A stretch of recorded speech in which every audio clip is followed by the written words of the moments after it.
Ja kumpis Anteesta lähtee sitten etenemään? Kaipa se tämä Tokkari. Tokkari, no niin. Kehuskelee, että hän on Superin urallaan tuonut juoksuja jo aika paljon. Onhan se ihan totta. Tokkarilla on nimittäin 121 tuotua juoksua Superpesiksessä. Kuka uskoisi? Tällaisia ollaan nähty ennenkin. Ja ehtiikö? Kyllä ehtii!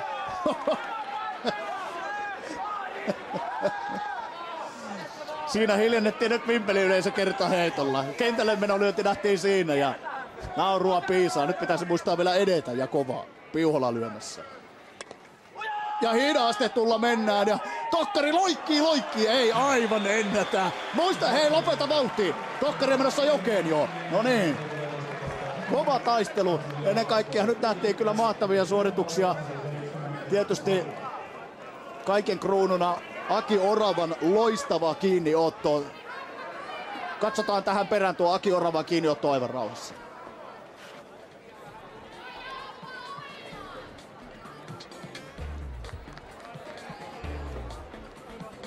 Nopeasti pystyyn ja sitten vielä palo kakkospesältä. Ja tässä Tokkarin kentälle menolyönti. Siinä junioreille, vasurilyöjille vähän haastetta.